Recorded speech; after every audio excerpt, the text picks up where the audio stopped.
मैंने आपके लिए दोनों एग्जांपल वो लेफ्ट राइट मैंने आपको उसे मेंशन किया है। वर्किंग ऑफ ग्लोबल वेरिएबल, यहां पर मैंने ग्लोबल वेरिएबल लेट किया, लेफ्ट वाले एग्जांपल की बात कर रहा हूं, जो एग्जांपल 5 की बात कर रहा हूं मैं इनिशियली। यहां पर b का वैल्यू इनिशियली 10 है। शो मेथड में हमने b का मल्टीप्लाई कर दिया 2 से, यानी कि b equals to b into 2, और फिर b का वैल्यू प्रिंट कराया शो के अंदर, और उसके बाद मेन प्रोग्राम में शो को कॉल किया, b का वैल्यू प्रिंट कराया मेन प्रोग्राम के अंदर। यानी कि एक ग्लोबल वेरिएबल को हम प्रोसेस करके प्रिंट करा रहे हैं शो के अंदर, और उसके बाद उसे मेन प्रोग्राम के अंदर प्रिंट करा।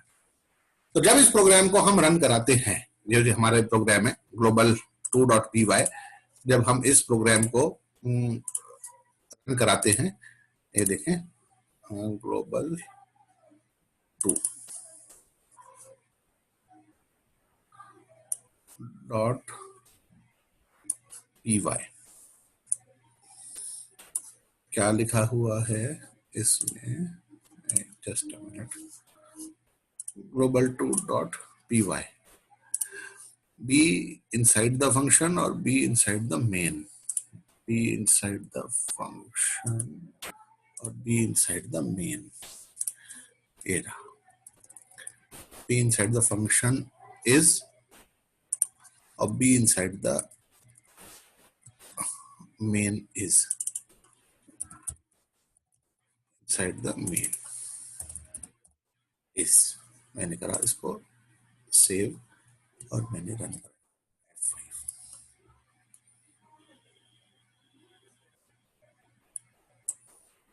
इसको मैं यहां से हटाता हूं,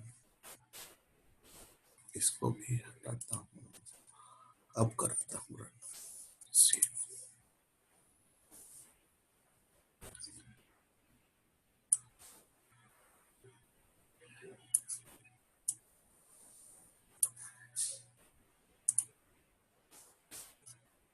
ये देखिएगा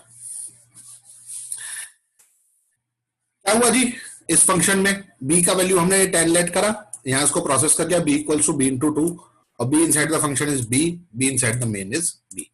तो जब हमने प्रोग्राम को रन कराया तो प्रोग्राम गिव्स एरर, और एरर इसने दिया unbound local error, this one unbound local error, local variable b referenced before assignment.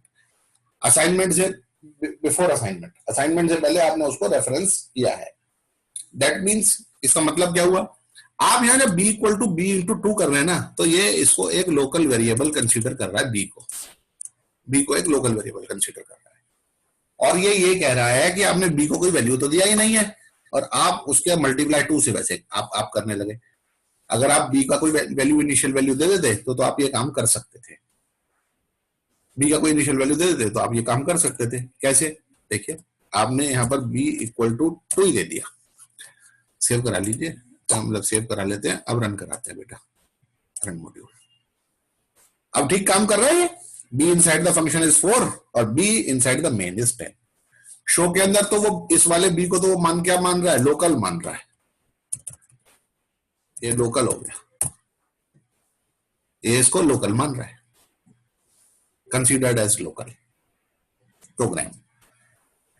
तो बात ये आती है कि फिर तो ये तो लोकल और ग्लोबल वेरिएबल हो गए। हमें तो बात ये कर दी है कि ग्लोबल वेरिएबल को फंक्शन के अंदर भी एक्सेस करना है, और ग्लोबल वेरिएबल को फंक्शन के अंदर भी एक्सेस करना है, और ग्लोबल वेरिएबल को मेन प्रोग्राम के अंदर भी एक्सेस करना है। और ग्लोबल जब सब जगह एक्सेस हो ही जाता है तो हम उसको कहीं भी प्रोसेस कर ले, 2 से मल्टीप्लाई करें, 10 से मल्टीप्लाई करें, प्लस करें, माइनस करें, कुछ भी करें।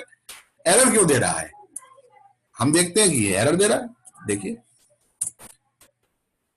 क्यों दिया एरर इसने, एरर किस वजह से दिया, हेलो सुन रहे हैं बेटा जी बात? Yes sir. हाँ, एरर इस वजह से दिया इसने कि हमने यहां पर b को रेफरेंस कर दिया, और b की रेफरेंसिंग ये उसको कंसीडर नहीं कर रहा।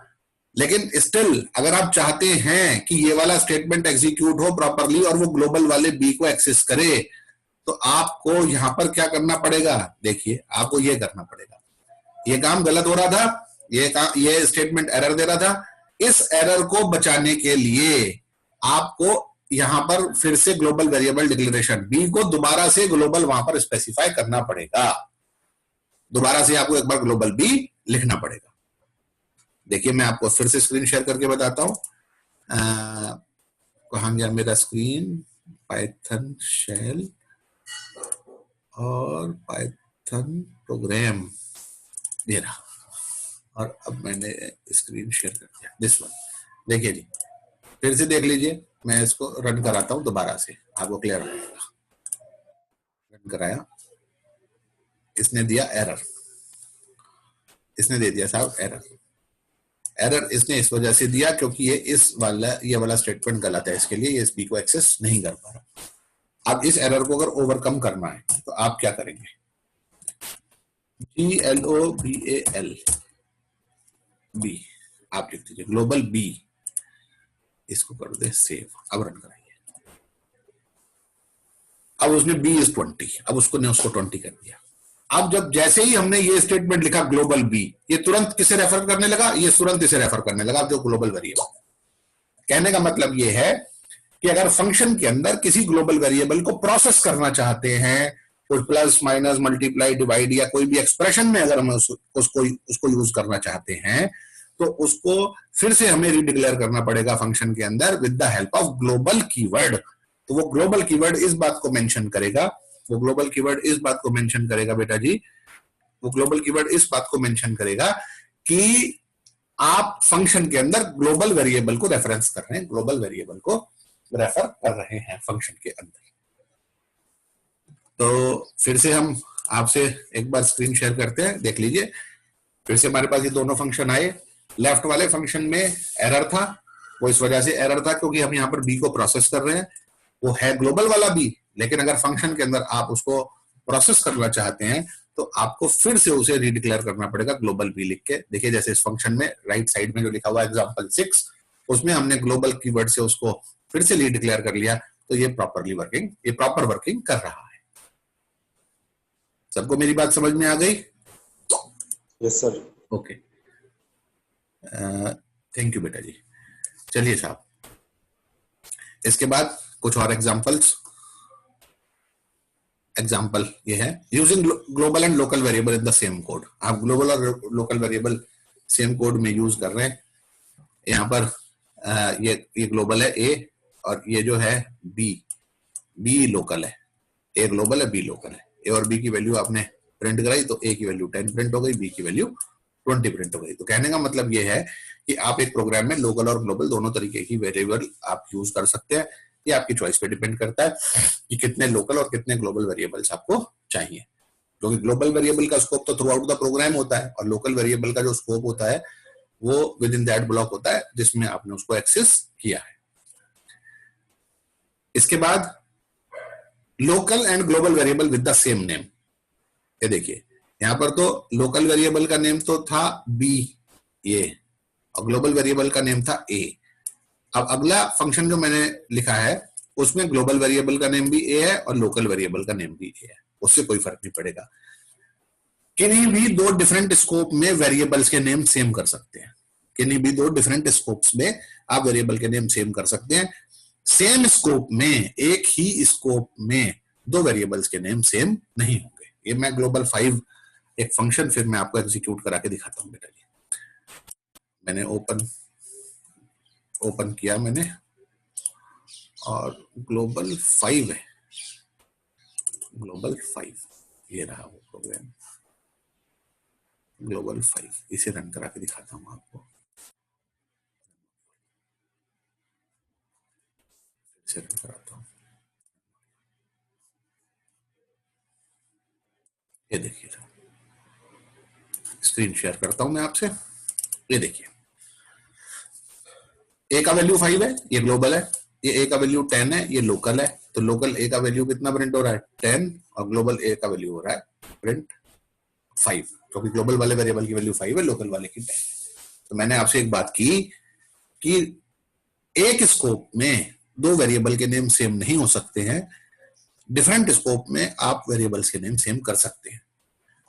एक ये जो है, ये एक तो स्कोप है, ये सिर्फ इतना, एक तो इतना एरिया है, इतने एरिया में लोकल वाला ए एक्सेसिबल है, और जो ग्लोबल वाला ए है, ये वाला जो ग्लोबल वाला ए है, ये throughout the program accessible है, पूरे प्रोग्राम में।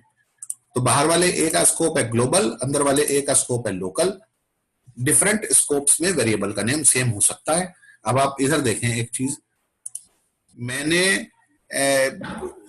मतलब सेम स्कोप में आप वेरिएबल के नेम सेम नहीं, मतलब वो सेम स्कोप में आप किसी भी दो वेरिएबल के नेम सेम यूज नहीं कर सकते। डिफरेंट स्कोप में आप वेरिएबल्स के नेम, डिफरेंट स्कोप्स में आप वेरिएबल्स के नेम सेम कर सकते हैं। तो होपफुली आपको ये एग्जांपल समझ में आ गया होगा। अब मैं अगले एग्जांपल की तरफ मूव करता हूं बेटा, समय भी कम ही रह गया है, चलिए कोई बात नहीं। ये देखिए, the variable declared above to main program are also in global scope. देखो मैंने आपको कहा था कि ये जो वेरिएबल है a इक्वल टू 10, ये भी ग्लोबल है बेटा। मैंने आपको पहले बोला कि ग्लोबल वेरिएबल कहां पर लिखते हैं, फंक्शन के ऊपर। ये देखिए यहां पर मैंने जब बताया तो मैंने बताया कि ये ग्लोबल वेरिएबल, ग्लोबल वेरिएबल कहां पर लिखते हैं, ये लिखा ना, और can say declared it where we start writing the program. और कहां पर डिक्लेयर करें, जहां पर आप प्रोग्राम लिखना शुरू करें। तो प्रैक्टिस तो यही जनरली हम रखते हैं कि जहां से हम प्रोग्राम लिखना शुरू कर रहे हैं वहीं पर ही ग्लोबल, वहां पर जो वेरिएबल डिक्लेयर करते हैं वही ग्लोबल होते हैं। और ग्लोबल वेरिएबल को हम कहां पर डिक्लेयर करते हैं, जनरली जहां से हम प्रोग्राम अपना लिखना शुरू कर रहे हैं। लेकिन अगर आपने एक वेरिएबल मेन प्रोग्राम में डिक्लेयर कर दिया है तो उसका वो भी कैसा होगा बेटा, वो भी ग्लोबल होगा। तो आप देखिए इसका आउटपुट क्या आ रहा है, ए इन फंक्शन भी 10 आ रहा है और ए इन मेन भी 10 आ रहा है। तो ये ग्लोबल है, इसलिए ये शो फंक्शन के अंदर भी एक्सेसिबल था। ठीक है बेटा जी, क्लियर हो गई मेरी बात आप लोगों को? Yes sir. चलिए कोशिश करते हैं आगे पढ़ने का, जितना काम हो जाता है। ठीक है, नेक्स्ट टॉपिक है life time of a variable. Life time के मायने ये होते हैं कि वेरिएबल कितनी देर तक प्रोग्राम के अंदर है, कितनी देर तक उस मतलब वो उसकी एग्जिस्टेंस प्रोग्राम के अंदर कितनी देर तक है। The life time of a variable is the time period throughout which the variable remain inside the memory. Variable memory में कब तक रहता है, the life time of a variable inside a function as long as the function execute. जब तक function execute कर रहा है तब तक तो वेरिएबल रहता है मेमोरी में। और they are destroy once we return from the function. और जैसे ही आप फंक्शन से बाहर आ जाते हैं, जब फंक्शन का एग्जीक्यूशन खत्म हो जाता है, वैसे ही वो डिस्ट्रॉय हो जाता है variable. Hence a function is not able to retain the value of variable from its previous call. अपने प्रीवियस कॉल की वैल्यू को वो रिटेन नहीं कर पाता। इसका एक एग्जांपल देखिए, ये मैंने लिखा life time of a local variable. Local variable का लाइफ टाइम कब तक है, टिल फंक्शन एग्जीक्यूट, जब तक फंक्शन एग्जीक्यूट कर रहा है। जैसे ही फंक्शन का एग्जीक्यूशन ओवर हो जाएगा, वो जो वेरिएबल टर्मिनेट हो जाएगा। अब देखिए आप, एक ये फंक्शन है def decrease increase, sorry def increase. यहां पर ए की वैल्यू 1 है, उसको मैंने इंक्रीज करा 1 से, और value of A after increment मैंने उसको प्रिंट करा दिया। और फंक्शन को मैंने 3 दफा कॉल कर लिया, इंक्रीज इंक्रीज इंक्रीज। कहां है फंक्शन, बंद कर दिया मैंने, IDLE। अभी दिखाता हूं बेटा।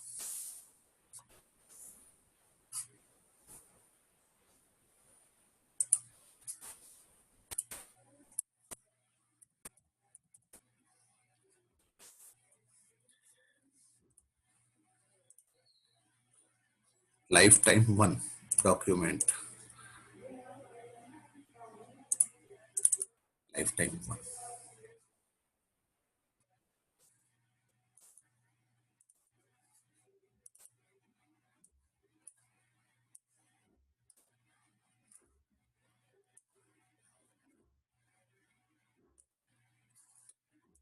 देखिए जी, रन मॉड्यूल 3 बार रन कराया, ओ सॉरी स्क्रीन शेयर करता हूं, हाँ हो गई। 3 बार प्रोग्राम आपने इसको रन कराया, इंक्रीज इंक्रीज इंक्रीज। तो क्या प्रिंट करा, value of A after increment is 2, value of A after increment is 2, value of A after increment is 2। जबकि वैल्यू क्या आनी चाहिए थी बेटा, 2 3 4। क्यों नहीं आई 2 3 4? क्योंकि जैसे ही इसका एग्जीक्यूशन खत्म हुआ, फर्स्ट कॉल का एग्जीक्यूशन खत्म हुआ, वेरिएबल री इनिशियलाइज हो गया, मेमोरी से हट गया, मेमोरी से हट गया वेरिएबल। और अगली कॉल में उसने ए को कहां से शुरू करा, ए इक्वल टू 1 से शुरू करा। फिर अगली कॉल में कहां से शुरू करा, ए इक्वल टू 1 से शुरू करा। और अगर ये ए इक्वल टू 1, हम इसको देखें, अगर ये बाहर होता, यहां पर होता, और अब इसको मैं रन कराता, रन मॉड्यूल, ये देखिए तो क्या आउटपुट, ओ हो ग्लोबल ए और लिखूं, ग्लोबल ए। ये देखिए अब क्या आउटपुट दिया जी इसने, अब आउटपुट दिया 2 3 4। Value of A after increment is 2, value of A after increment is 3 और वैल्यू ऑफ ए आफ्टर, दोबारा रन कराता हूं, रन मॉड्यूल। अब क्लियर होगा। ये देखिए साहब, तो क्लियर हो गया बेटा जी। इसका स्कोप ग्लोबल है, इसलिए इसकी वैल्यू परसिस्ट करी डिफरेंट फंक्शन कॉल्स। और जब इसका स्कोप नहीं था, इसका स्कोप, सॉरी कहां, जब इसका स्कोप लोकल था तो इसकी वैल्यू